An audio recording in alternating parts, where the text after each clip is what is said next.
আইন সবার জন্য সমান নয়, জনগণের ভোটের অধিকার কেড়ে নেওয়া হচ্ছে। খালেদা জিয়া বাংলাদেশের প্রথম নারী প্রধানমন্ত্রীর জীবন, রাজনীতি ও ঐতিহাসিক প্রভাব। আমাদের চ্যানেলটি সাবস্ক্রাইব করে পাশে থাকুন। এখন জানাবো বিস্তারিত প্রতিবেদন। আজ ৩০শে ডিসেম্বর ২০২৫ সকালে বাংলাদেশের রাজনীতির এক বিশাল অধ্যায় ঘুরে গেছে। সাবেক প্রধানমন্ত্রী ও বিএনপি চেয়ারপারসন বেগম খালেদা জিয়া আজ ভোরে ঢাকার এভারকেয়ার হাসপাতালের একটি শয্যায় শেষ নিঃশ্বাস ত্যাগ করেছেন। ইন্না লিল্লাহি ওয়া ইন্না ইলাইহি রাজিউন। মৃত্যুকালে তার বয়স হয়েছিল ৮০ বছর। এর মাধ্যমে শুধু একটি ব্যক্তিরই মৃত্যু হল না, বাংলাদেশের সাম্প্রতিক রাজনৈতিক ইতিহাসের একটি যুগও নিঃশেষ হয়েছে। খালেদা জিয়ার রাজনীতি, সংগ্রাম, জয়ের গল্প, বিতর্ক সবকিছু আজ একসাথে স্মৃতিতে ঢুকে পড়েছে। ইন্না লিল্লাহি ওয়া ইন্না ইলাইহি রাজিউন। আমাদের নেত্রী ফিরে গেলেন আল্লাহর দিকে। বাংলাদেশের ইতিহাসে প্রথম নারী প্রধানমন্ত্রী খালেদা জিয়া মারা গেছেন। ৮০ বছর বয়সে ঢাকার একটি হাসপাতালে তিনি মারা যান। দীর্ঘ ৪ দশকেরও বেশি সময় ধরে বাংলাদেশের রাজনীতিতে অন্যতম প্রধান চরিত্র খালেদা জিয়া গৃহবধূ থেকে রাজনীতিতে নেমে ১০ বছরের মধ্যেই বিএনপিকে ক্ষমতায় নিয়েছিলেন। খালেদা জিয়ার নেতৃত্বে বিএনপির প্রথম মেয়াদে সরকার গঠনের সময় দেশে আবার সংসদীয় সরকার ব্যবস্থা চালু হয়েছে। বিএনপির প্রতিষ্ঠাতা এবং রাষ্ট্রপতি জিয়াউর রহমানকে ১৯৮১ সালে যখন হত্যা করা হয়, সেই প্রেক্ষাপটে বিপর্যস্ত বিএনপিকে টিকিয়ে রাখতে খালেদা জিয়া দলের হাল ধরেছিলেন। বিশ্লেষকরা বলেছেন, ক্ষমতার বলয়ের ভেতরে থেকে তৈরি হওয়া বিএনপিকে রাজনৈতিকভাবে এগিয়ে নিয়েছিল খালেদা জিয়া। তবে তার নেতৃত্বাধীন বিএনপির সাথে জামায়াতে ইসলামী সহ ধর্মভিত্তিক বিভিন্ন দলের ঘনিষ্ঠ সম্পর্ক সহ বিভিন্ন বিষয় নিয়ে সমালোচনাও ছিল। পুতুল থেকে খালেদা জিয়া। খালেদা জিয়া বিধবা হন ৩৬ বছর বয়সে। তখন তিনি একজন সাধারণ গৃহবধূ ছিলেন। তারেক রহমান এবং আরাফাত রহমান ২ সন্তান নিয়েই ছিল তার সংসার। তার পুরো নাম ছিল খালেদা খানম পুতুল, আর পরিবারের সদস্য এবং আত্মীয় স্বজনের কাছে তার ডাকনাম ছিল পুতুল। জিয়াউর রহমান ১৯৬০ সালে যখন পাকিস্তান সেনাবাহিনীতে একজন ক্যাপ্টেন ছিলেন, তখন তাদের বিয়ে হয়। তিনি বিয়ের পরেই তার স্বামীর নামের সাথে মিলিয়ে খালেদা জিয়া নাম নিয়েছিলেন বলে তার বোন সেলিমা ইসলাম জানিয়েছেন। তবে রাজনীতিতে নামার পরেই পরিচিত হন খালেদা জিয়া নামে তার বড় বোন সেলিমা ইসলাম। বিবিসি বাংলাকে বলেছেন, সে সময় খালেদা জিয়ার রাজনীতি নিয়ে কোনো চিন্তাই ছিল না। এর আগে জিয়াউর রহমান রাষ্ট্রপতি থাকার সময়ও খালেদা জিয়া কোনো রাজনৈতিক কর্মকাণ্ডে সম্পৃক্ত হননি। তার সমালোচকদের অনেকেই বলে থাকেন, খালেদা জিয়া তার স্বামী জিয়াউর রহমানের মৃত্যুর পর উত্তরাধিকার সূত্রে বিএনপির দায়িত্ব পেয়ে রাজনীতিক হয়েছেন। খালেদা জিয়ার জীবন কাহিনী নিয়ে বই প্রকাশ করেন সাংবাদিক মাহফুজ উল্লাহ। তিনি বেঁচে নেই। বইটি প্রকাশের পর মাহফুজ উল্লাহ বিবিসিকে বলেছিলেন, অল্প বয়সে বিধবা হওয়ার পর খালেদা জিয়া পুরুষশাসিত সমাজে একটি রাজনৈতিক দলের নেতৃত্বে এসে যোগ্যতা দিয়ে নিজের আসন তৈরি করে নেন। দলের বিপর্যয়ে হাল ধরেছিলেন। জিয়াউর রহমানের মৃত্যুর পর বিএনপিতে অভ্যন্তরীণ কোন্দল দেখা দেয় এবং অন্যদিকে নেতাদের অনেকেই তখন সামরিক শাসক জেনারেল এরশাদের সাথে শরিক হন। সব মিলিয়ে দলটি চরম বিপর্যয়ের মুখে পড়ে। সেই পরিস্থিতিতে খালেদা জিয়া বিএনপিতে যোগ দেন ১৯৮৩ সালের ৩রা জানুয়ারি। প্রথমে তিনি দলের ভাইস চেয়ারম্যান হন। এর পরের বছর ১৯৮৪ সালের ১০ই মে বিএনপি চেয়ারপারসন নির্বাচিত হন খালেদা জিয়া। তাদের পরিবারের ঘনিষ্ঠ ছিলেন বিএনপির সাবেক নেতা অলি আহমেদ। জিয়াউর রহমান রাষ্ট্রপতি থাকার সময় তার একান্ত সচিব ছিলেন মিস্টার আহমদ। তিনি বলেছেন, বিএনপিকে টিকিয়ে রাখতে তাদের অনুরোধে খালেদা জিয়া রাজনীতিতে আসেন। খালেদা জিয়ার জন্ম ১৯৪৬ সালের ১৫ই আগস্ট তৎকালীন ব্রিটিশ ভারতের জলপাইগুড়িতে। বিএনপি এই তথ্য জানিয়েছে। তবে তার জন্ম তারিখ নিয়ে রাজনৈতিক অঙ্গনে বিতর্ক রয়েছে। তার বাবার নাম ইস্কান্দার মজুমদার এবং মায়ের নাম তৈয়বা মজুমদার। তাদের আদি ভিটা ছিল ফেনী জেলার ফুলগাজী উপজেলায় এবং তারা স্থায়ীভাবে বসবাস করেছেন দিনাজপুর শহরের মুদিপাড়া এলাকায়। ৫ ভাই বোনের মধ্যে খালেদা জিয়া হলেন তৃতীয়। তার বড় ২ বোন এবং ছোট ২ ভাই। তার ঘনিষ্ঠ এবং বিএনপি নেত্রী সেলিমা রহমান বলেছেন, রাজনীতি নিয়ে শত ব্যস্ততার মাঝেও খালেদা জিয়া পারিবারিক কর্তব্য পালনে সক্রিয় থাকতেন। আপসহীন নেত্রী হিসেবে পরিচিত খালেদা জিয়া সেই ১৯৮২ সালে যখন বিএনপির নেতৃত্বে আসেন, তখন জেনারেল এরশাদের সামরিক শাসন চলছিল। সেই শাসনের বিরুদ্ধে ৯ বছরের আন্দোলনের মধ্য দিয়ে তিনি রাজনীতিতে নিজের এবং দলের অবস্থান তৈরি করে নেন বলে বিএনপি নেতারা মনে করেন। বিএনপির নেতৃত্ব নেওয়ার পরের বছর ১৯৮৩ সালে তিনি ৭ দলীয় ঐক্যজোট গঠন করে এরশাদের শাসনের বিরুদ্ধে আন্দোলনে নেমেছিলেন। অন্যদিকে আন্দোলন করে আওয়ামী লীগ নেতৃত্ব ৮ দলীয় জোট এবং বামপন্থী দলগুলোর ৫ দলীয় জোট। ১৯৮৬ সালে আওয়ামী লীগের জোট এরশাদ সরকারের অধীনে সংসদ নির্বাচনে অংশ নিয়েছিল।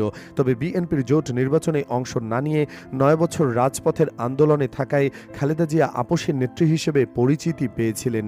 এরশাদ সরকার বিরোধী আন্দোলনে খালেদা জিয়া গ্রেফতার হয়েছিল ৩ বার। বিএনপি নিয়ে গবেষণাধর্মী বইয়ের লেখক মহিউদ্দিন আহমেদ বলেছেন, এরশাদ বিরোধী আন্দোলনের মাধ্যমে খালেদা জিয়া বিএনপিকে পুনরুজ্জীবিত করেছেন। এরশাদ সরকারের পতনের পর 1991 সালের 27 ফেব্রুয়ারি সব দলের অংশগ্রহণে নির্বাচনের মাধ্যমে খালেদা জিয়ার নেতৃত্বে বিএনপি ক্ষমতায় আসে। তিনি বাংলাদেশের প্রথম নারী প্রধানমন্ত্রী হয়ে ইতিহাস গড়েন। নির্বাচনে খালেদা জিয়া 5টি আসনে প্রতিদ্বন্দ্বিতা করে সবকটি আসনে নির্বাচিত হয়েছিলেন। সেই নির্বাচনের আগে এরশাদ বিরোধী আন্দোলনে থাকা 3 জোটের রূপরেখা সংসদীয় সরকার ব্যবস্থায় ফিরিয়ে আনার অঙ্গীকার ছিল। সেই প্রেক্ষাপটে নির্বাচনের পর গঠিত পঞ্চম সংসদে সংসদ নেতা হিসেবে খালেদা জিয়া রাষ্ট্রপতি শাসিত সরকার ব্যবস্থা পাল্টিয়ে সংসদীয় পদ্ধতির সরকার প্রবর্তনের জন্য বিল উত্থাপন করেছিলেন এবং ঐক্যমত্যের ভিত্তিতে তা পাশ হয়। তখন দীর্ঘ 16 বছর পর ফিরে আসে সংসদীয় সরকার। অলি আহমেদ বলেছেন, মিসেস জিয়ার এই অবদান মানুষের মাঝে বিএনপির অবস্থানকে শক্তিশালী করেছে। প্রধানমন্ত্রী থেকে বিরোধী নেতা খালেদা জিয়ার নেতৃত্বে বিএনপির প্রথম সরকারের শেষ দিকে সাধারণ নির্বাচন পরিচালনার জন্য তত্ত্বাবধায়ক সরকারের দাবিতে তীব্র আন্দোলন গড়ে তুলেছিল আওয়ামী লীগ সহ বিভিন্ন রাজনৈতিক দল। সেই আন্দোলনের মুখে 1996 সালের 15 ফেব্রুয়ারি একদলীয় নির্বাচনের মাধ্যমে ষষ্ঠ সংসদ গঠন করে খালেদা জিয়া আবার প্রধানমন্ত্রী হয়েছিলেন। সেই সংসদে তত্ত্বাবধায়ক সরকার ব্যবস্থা প্রবর্তনের জন্য ষষ্ঠ সংসদে সংবিধানের ত্রয়োদশ সংশোধনী বিল পাশ করা হয়। তবে সেই সংসদ টিকেছিল মাত্র 12 দিন। সংসদ ভেঙে দিয়ে খালেদা জিয়া তত্ত্বাবধায়ক সরকারের কাছে ক্ষমতা হস্তান্তর করেছিলেন। এরপর 1996 সালের নির্বাচনের মাধ্যমে তিনি সংসদে বিরোধী দলীয় নেতার আসনে বসেছিলেন। তিনি আরেকবার বিরোধী দলীয় নেতা হয়েছিলেন 2008 সালের নির্বাচনে বিএনপির নেতৃত্বাধীন জোট পরাজিত হওয়ার কারণে। তবে তার আগে 2001 সালে যখন বিএনপি ক্ষমতায় এসেছিল তখন তিনি তৃতীয়বার প্রধানমন্ত্রী হয়েছিলেন। অলি আহমেদ বলেছেন, প্রধানমন্ত্রী হিসেবে যা দলের নেতৃত্ব দিতে গিয়ে খালেদা জিয়াকে অনেক সময় সিদ্ধান্ত নিতে বিলম্ব করতেন, তবে তার মধ্যে সহনশীলতা ছিল বলে তিনি উল্লেখ করেন। আওয়ামী লীগ সরকার 2011 সালে তত্ত্বাবধায়ক সরকার ব্যবস্থা বাতিল করলে খালেদা জিয়া বিএনপি সহ তাদের জোটের নেতৃত্ব দিয়ে তত্ত্বাবধায়ক সরকার ব্যবস্থা ফিরিয়ে আনার দাবিতে আন্দোলনে নেমেছিলেন। তাতে সফলতা আসেনি। তখন 2014 সালের নির্বাচন বর্জন করে বিএনপি সংসদে প্রতিনিধিত্ব হারিয়েছিল। এরপর দীর্ঘ সময় ক্ষমতার বাইরে থেকে তাকে জেলেও যেতে হয়। খালেদা জিয়া বিএনপির সাথে জামায়াতে ইসলামী সহ কয়েকটি দলকে নিয়ে 4 দলীয় জোট গঠন করেছিলেন 1997 সালে আওয়ামী লীগ সরকারের সময়ে। সেই জোট পরে 20 দলীয় জোটে পরিণত হয়। জোটে ইসলামপন্থী দলের সংখ্যা বেশি ছিল। জামায়াতে ইসলামীর সাথে বিএনপির ঘনিষ্ঠতা নিয়ে বিভিন্ন সময় অনেক সমালোচনাও হয়েছে। তবে এ ব্যাপারে খালেদা জিয়ার একক দায় নেই বলেই মনে করেন লেখক মহিউদ্দিন আহমেদ। এরশাদের শাসনামল ছাড়াও বিএনপির নেত্রী খালেদা জিয়া জেলে গিয়েছেন 2007 সালে তত্ত্বাবধায়ক সরকারের সময়ে। আওয়ামী লীগ সরকারের সময় খালেদা জিয়া জেলে গিয়েছিল 2018 সালের 8 ফেব্রুয়ারি। তখন তার 17 বছরের সাজা হয় জিয়া অরফানেজ ট্রাস্ট এবং জিয়া চ্যারিটেবল ট্রাস্ট সম্পর্কের দুর্নীতি এবং অর্থ তছরূপের 2টি মামলায়। তবে 2 বছরের বেশি সময় জেল খেটে অসুস্থতার কারণে আওয়ামী লীগ সরকারের নির্বাহী আদেশে বিভিন্ন শর্তে মুক্তির পর তিনি গুলশানের বাসায় ওঠেন। শর্তগুলো ছিল, এই সময়ে তার ঢাকায় নিজের বাসায় থাকতে হবে এবং তিনি বিদেশে যেতে পারবেন না। পরবর্তীতে কয়েক দফা তার সেই মুক্তির মেয়াদ বৃদ্ধি করা হয়। এরপর খালেদা জিয়া দৃশ্যমান কোনো রাজনৈতিক কর্মকাণ্ডে অংশ নেননি।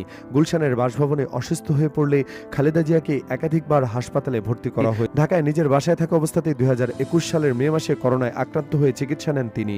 তখনও শ্বাসকষ্টে ভোগার কারণে তাকে করোনারি কেয়ার ইউনিটে চিকিৎসা নিতে হয়েছিল। এক পর্যায়ে চিকিৎসকরা জানান তিনি লিভার সিরোসিসে ভুগছেন। এছাড়া তার ডায়াবেটিস, আর্থাইটিস, কিডনি এবং হৃদরোগের জটিল সমস্যা রয়েছে।